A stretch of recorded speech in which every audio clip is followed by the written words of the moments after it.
Hey guys, so today's lab is actually really fun, and also it's just a lot of text. It's not like giving you code to copy and paste anymore. It's you have to really focus and figure out how to do it with your partner. So all you see is just one screen like this, right?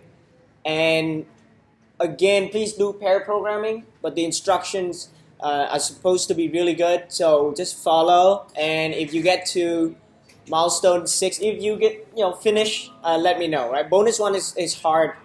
Probably no one can do it in class, but maybe if you finish milestone 6, I'll get you a small present. Don't worry about UI stack view, please. If you know about it, you can try it. If not, just regular auto layout. It's extremely easy. So don't worry about that. Try to use, be really efficient. I want to teach a little bit give you a recap so everyone can get to speed quickly. So we're doing a little cheating here, right? It means I'm giving you hints. I'm giving you some concepts. Because if you fall behind on this lab, it will be very hard to follow later. So let's see. Last time I covered a few things there. Normally I try not to give you exactly what code it is because it's really up to you. But for the efficiency, today I introduce parse. And you don't have to use it, but trust me, a lot of groups will find it very useful. So what is parse? I mentioned it last time. It looks like this. Basically, you have this backend as a service, right? BaaS, right? And they just come up with whatever name, right? But from the phone, all the instead of designing with what your database schema is like on your phone, everything you do just you say, well, it's supposed to be this schema. Just save it to the database, and it does that. And obviously, it requires database and requires network. But over time, people add some caching and then make the behavior work locally. To handle this, today you have to understand how you create a parse object and then how you make the query. And these are the things you want to, attributes, right? Properties, the text. We're building a chat app, time and user. So that's relationship right there. So that's it in the code, basically how to set up. Now parse already open sourced. Initially, it's actually a really bad news for a lot of people. I'm like, oh my God, they shut it down in 1 year. No one can register new accounts. But the good thing is now the open source community is very strong. And after people look really hard for better alternatives, they don't really have anything that is a lot better. So what happens now is we prove to you that configuring your parse server is extremely easy. It doesn't have all the fancy, nice features as before. But for this work, it's very easy. We already create one server, deploy one button, push to Heroku for our class to use. So, and I recap some concepts on how. I'll give you some examples, so things that will be clearer. But in parse, basically, you can query. These are the classes, but you can query, a current user if the user is logged in, and then when you can create an object like that, and you can create a new object this way, and you can save it, right? When you save, you can say save in background, and you have to pass in a block, because when the saving is successful or not, it runs the code in a block. So some of you may recall that's a callback in like JavaScript, but in Swift it's very important. It's passing block, and you can also make it run in the background. Query is the same way. You can query a lot of objects or one. Define a query this way. Pretty much very simple. Now, there are certain other UI elements displaying when you log in now. If you enter wrong email, wrong password, this is one quick way. If you Google like UI alert view, that's the old way. Don't do that. Just use UI alert controller. It's just a subclass of UI view controller. You can just add it to your view, right? It's just a view controller. It means you can call present view controller. Right? You can create it this way. It's very easy if you just Google how to do it. But here's the shortest way. If you have a message, you can create an alert controller, add a button, OK. Now, prefer style alert, it show up as a pop-up, and then or action sheet, it show up like at the bottom. So it's really up to you. But that's the simplest way. Now this, you need this today when you click the sign up or the button, login button, sign up button or login button. You have to create a segue from controller, the login controller to the chat controller, but it's just a segue from this controller thing. You can ask later. At the top, the controller, view controller, you know, there's an icon there. Drag it over. You give a name, identifier. That's it. But you call it in the code by calling perform segue. So we haven't covered that, but some of you may already know. So perform segue with identifier. That's after something is successful, you call it. Now I also show how to use the syntax. Some of you haven't used it before, but from Swift to, you know, it's advisable. Anything that's dealing with error, we try to do it first with a guard block.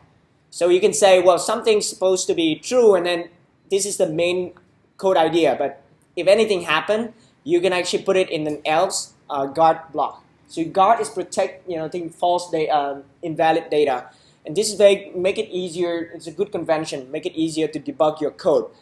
Now here's an example of all the long-running function in parse and many other Swift libraries. So here's a thing that called, you know, login with username in background.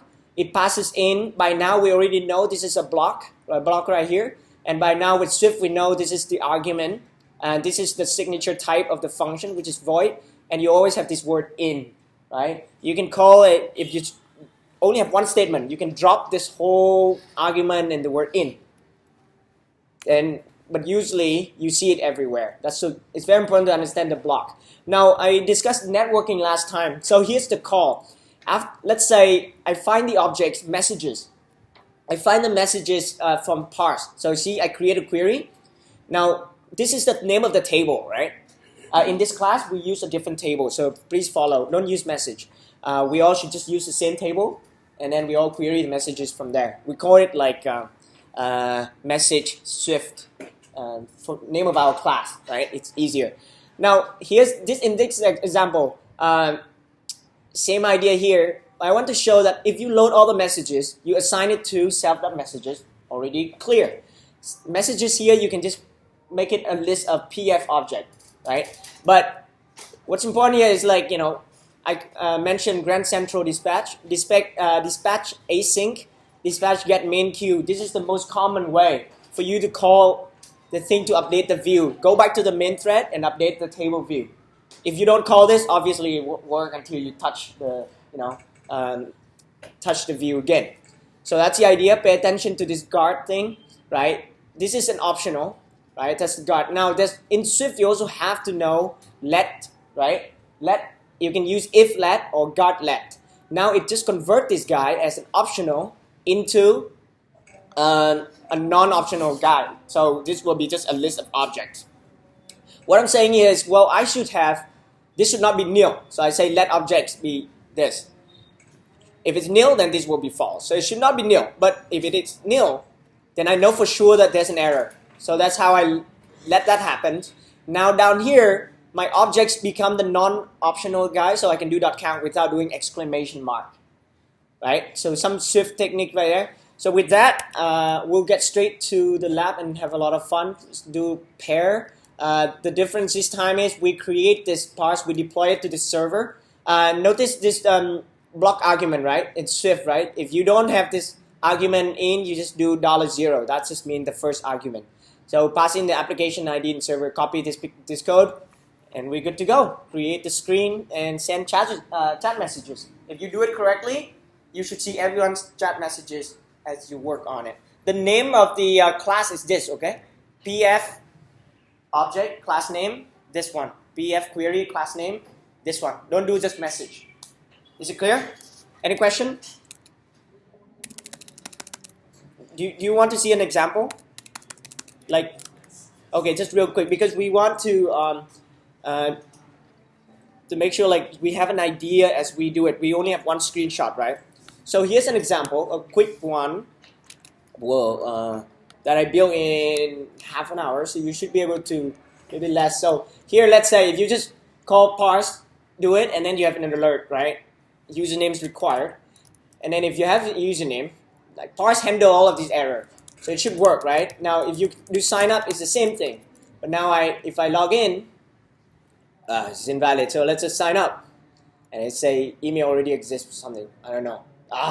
So maybe, and then of course you have to make sure your auto layout work, please. So here will be example dot. Okay, so that's one guy. So it goes to this, right? Let's make it smaller. So it look like that, right? You can send messages. And here, we're not doing anything clever. You can send a NS timer. That's like auto refresh. And we send it, like messages will show up. Make sure you sort them and send the users, okay? And parse actually remember who you are. So that's, you can do log out and log in. You can skip the first screen if you want.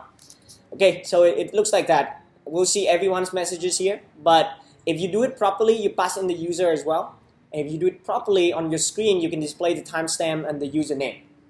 And if you really finish everything, you can connect to Facebook and get the pictures to show up here. But no one has ever been able to do that. So, okay, let's get started.